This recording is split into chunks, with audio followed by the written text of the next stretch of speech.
അൽഹംദുലില്ലാഹ് സ്വലാത്തു വസ്സലാമു അലാ അഷ്റഫി റസൂലില്ലാഹ്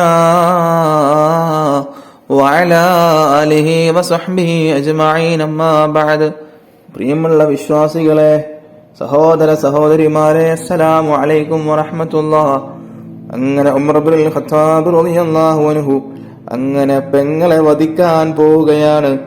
ഉമർ ഫാത്തിമയുടെ വീടിനടുത്തെത്തി. അകത്ത് നിന്നെന്തോ ഒരു ശബ്ദം കേൾക്കുന്നു. ശ്രദ്ധിച്ചു വിശുദ്ധ ഖുർആൻ പാരായണം ചെയ്യുകയാണ്. ഉമർ കോപത്തോടെ വാതിലിൽ മുട്ടി, വാതിൽ തുറക്കൂ. ഫാത്തിമക്ക് കാര്യം മനസ്സിലായി. ഖുർആൻ എഴുതിയ ഏട് ഒളിപ്പിച്ചു വെച്ചു വാതിൽ തുറന്നു. നിങ്ങൾ മുഹമ്മദിന്റെ മതത്തിൽ ചേർന്നുവോ? അതും ചോദിച്ചുകൊണ്ട് സഈദിനെ ആക്രമിച്ചു. ഫാത്തിമ ഇടയിൽ ചാടി വീണു. ഫാത്തിമക്ക് മടി കിട്ടി. റളിയല്ലാഹു അൻഹാ നെറ്റി പൊട്ടി രക്തമൊലിക്കുകയാണ്. കണ്ണീരും വിയർപ്പും രക്തത്തുള്ളികളും ഒന്നു ചേർന്നു. ഫാത്തിമയുടെ മുഖം മാറി. ഉമറിനെ തുറിച്ചു നോക്കി. താൻ കണ്ടു പരിചയിച്ച ഫാത്തിമയല്ലല്ലോ ഇത്, ഇതാ ഒരു ദീനവനിത. ഫാത്തിമ സംസാരിച്ചു.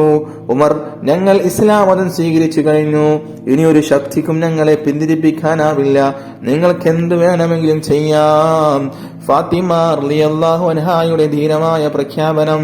ഫാത്തിമ എന്ന് പറയുന്നത് ഉമർ ഇബ്നുൽ ഖത്താബ് റളിയല്ലാഹു അൻഹുവിന്റെ പെങ്ങളാണ്, അല്ലാതെ റസൂലുള്ളാഹി സ്വല്ലല്ലാഹു അലൈഹി വസല്ലം തങ്ങളുടെ മകളായ ഫാത്തിമയല്ല റളിയല്ലാഹു അൻഹാ. അങ്ങനെ ഉമർ ഞെട്ടി. ഇത്ര ശക്തമാണോ ആ വിശ്വാസം? ഉമർ തളരുകയാണ്. ഫാത്തിമ, എന്താണ് നിങ്ങൾ വായിച്ചു കൊണ്ടിരുന്നത്? എന്നെ കൂടി ഒന്ന് കാണിക്കൂ, ഞാൻ അതൊന്നൊന്ന് വായിക്കട്ടെ. ചഞ്ചലായ ധീരൻ, കുളിച്ചു ശുദ്ധിയായി വരൂ. ഉമർ പോയി കുളിച്ചു ശുദ്ധിയായി വന്നു. ഏട് കയ്യിൽ വാങ്ങി ആയത്തുകൾ ഓതാൻ തുടങ്ങുകയാണ്.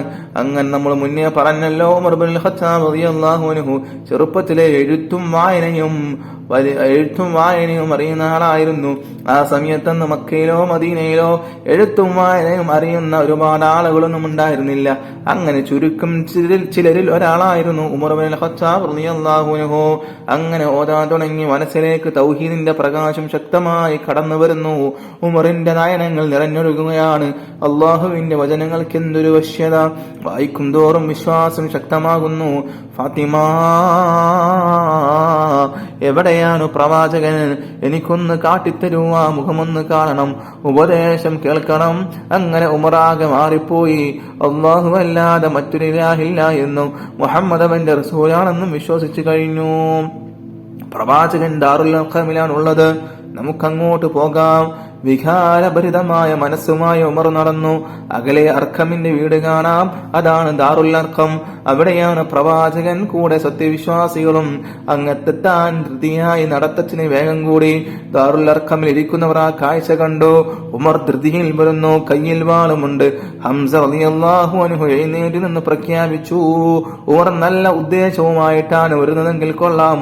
കുഴപ്പത്തിനാണ് വരുന്നതെങ്കിൽ ആ വാള് കൊണ്ട് തന്നെ ഞാൻ അവന്റെ കഥ കഴിക്കും. ഉമർ വാതിൽക്കലെത്തി. പ്രവാചകൻ സല്ലല്ലാഹു അലൈഹി വസല്ലം തങ്ങളുടെ അടുത്തേക്ക് ചെന്നു. വസ്ത്രത്തിൽ പിടിച്ചുകൊണ്ട് ചോദിച്ചു, എന്ത് ഉദ്ദേശത്തിലാണ് ഈ വരവ്? ഇസ്ലാം സ്വീകരിക്കാൻ നബി സല്ലല്ലാഹു അലൈഹി വസല്ലം തങ്ങൾ ഷഹാദത്ത് കലിമ ചൊല്ലിക്കൊടുത്തു. സത്യവിശ്വാസികൾ ആഹ്ലാദപൂർവ്വം തക്ബീർ മുഴക്കി. അല്ലാഹു അക്ബർ, അല്ലാഹു അക്ബർ. ഹംസ റളിയല്ലാഹു അൻഹു ഇസ്ലാമിൽ വന്നതിന്റെ 3-ാം ദിവസമാണ് ഈ സംഭവം. അല്ലാഹുവിന്റെ റസൂലേ, നാം സത്യദീനിന്റെ അനുയായികളല്ലേ? ഇസ്ലാം പരസ്യമായി പ്രചരിപ്പിക്കണം. നമുക്ക് കഅബയുടെ അടുത്തേക്ക് പോകാം. ആ അഭിപ്രായം സ്വീകരിക്കപ്പെട്ടു. 2 വരിയായി അവർ പുറപ്പെട്ടു. ഒരു വരിയുടെ മുമ്പിൽ ഹംസ റളിയല്ലാഹു അൻഹും, ധീരനായ ഹംസ റളിയല്ലാഹു അൻഹും. മറ്റേ വരിയുടെ മുമ്പിൽ ധീരനായ ഉമർ ഇബ്നുൽ ഖത്താബ് റളിയല്ലാഹു അൻഹും. സത്യവിശ്വാസികൾ നീങ്ങുകയാണ്. തക്ബീർ ധ്വനികൾ മുഴങ്ങി. അവർ കഅബാലയത്തിനടുത്തെത്തി. ഷിർക്കിന്റെ ശക്തികൾ പകച്ചു നോക്കുകയാണ്.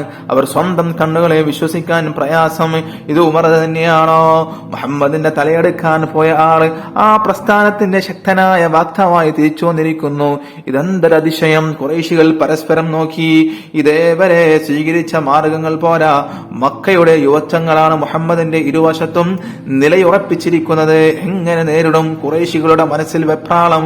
എപ്പോഴും അപ്പോഴും തക്ബീർ ധ്വനികൾ കാതുകളിൽ അലയടിക്കുന്നു. അല്ലാഹ്